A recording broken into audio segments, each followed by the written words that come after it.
The parking lot looked the same, as always, rows of cars, carts rattling across the pavement, and people shuffling in and out of Walmart carrying their groceries. But for Jake Holloway, there was one thing that kept catching his eye every time he came to shop: a silver Jeep Wrangler. It wasn't just that the vehicle was always there, it was where it was parked, and the fact that no matter what time of day Jake came by, it never seemed to leave for long. Something about it felt off. At first, Jake brushed it aside. Lots of people come and go. Maybe the Jeep belonged to an employee. Maybe someone lived nearby and parked there for convenience. But week after week, as he returned for errands, there it was again. And every time, it seemed to be in a slightly different spot, as though someone were moving it just enough to avoid suspicion.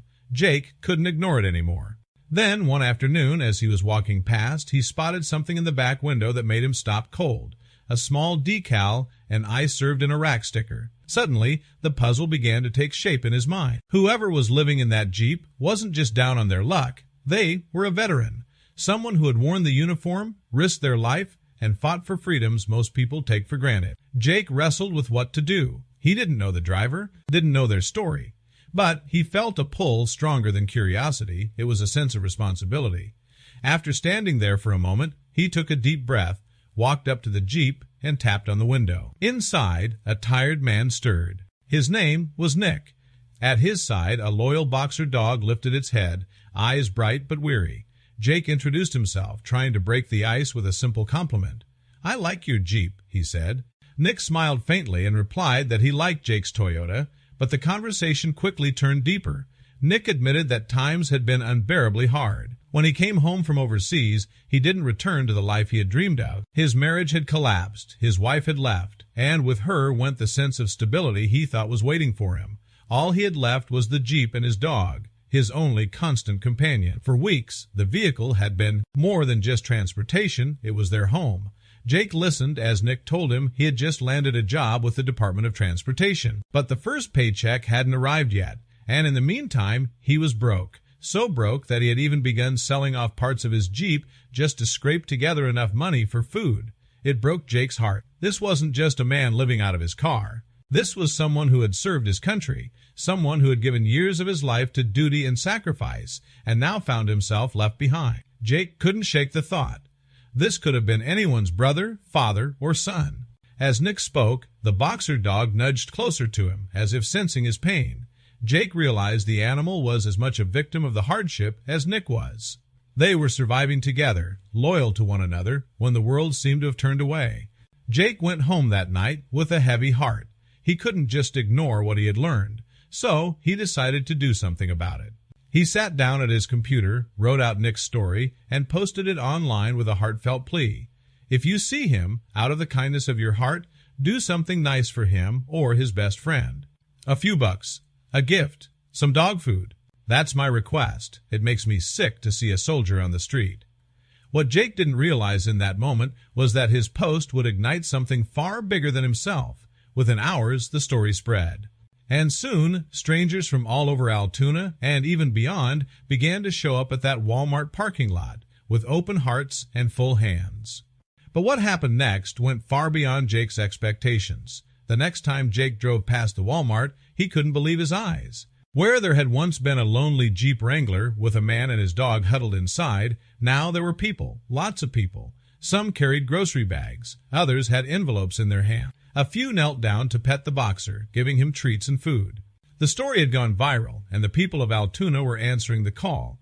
One by one, families and strangers pulled into the parking lot, each bringing something of value. Some handed Nick gift cards, others pressed cash into his hands, and many brought bags of dog food so his loyal companion would never go hungry. People stopped just to shake Nick's hand, to thank him for his service, and to remind him that he wasn't invisible, that his community cared. Nick was stunned. For weeks, he had been invisible, sleeping in that Jeep, hoping no one would notice. But now the attention poured in like a flood. At first, he seemed overwhelmed, struggling to take it all in. But as more people came by, his face softened, and the deep lines of worry and exhaustion began to fade. Then, something extraordinary happened. A generous soul stepped forward and paid for Nick and his dog to stay in a hotel for a full week. For the first time in a long time, Nick could shower, sleep in a real bed, and rest without worrying about the cold or the dangers of the street. His dog curled up beside him that night, not in the cramped back seat of a Jeep, but in warmth and comfort. The support didn't stop there. More donations poured in, enough to help Nick get back on his feet until his first paycheck arrived from the Department of Transportation. Strangers rallied to make sure he could afford meals, save toward an apartment, and keep his dog healthy and happy. What began as one man's simple act of kindness had grown into a wave of generosity that lifted Nick out of despair. Jake Holloway watched all this unfold with quiet pride. He hadn't set out to be a hero. He wasn't looking for attention. He simply listened to his conscience and did what he felt was right. But that one decision to stop, to talk, to care had sparked a miracle. Nick himself was humbled beyond words. He admitted that he had felt abandoned after returning from service overseas. Life had dealt him blow after blow, and he had started to believe that maybe no one cared. But now, standing in the middle of a Walmart parking lot, surrounded by strangers who treated him like family, he realized he wasn't alone. His loyal boxer wagged his tail, happily chewing on a new toy gifted by one of the families. And for the first time in months, Nick smiled without forcing it. The story of Nick and Jake spread far beyond Altoona. It was shared thousands of times across social media, reaching people across the People-Bias country. Many commented that it was a reminder of the importance of looking out for one another, especially for those who had served their country. Jake's simple words rang true for everyone who read them. If you want to do something for someone out of pure selflessness, just do it. Nick eventually moved forward with his life. With the help of the community, his new job, and the kindness of strangers, he was able to find stability again. But the memory of those days in the parking lot and the people who stepped in when he needed them most never left him. And for Jake, the lesson was clear. Sometimes all it takes is one person noticing, one person caring to change someone's life forever.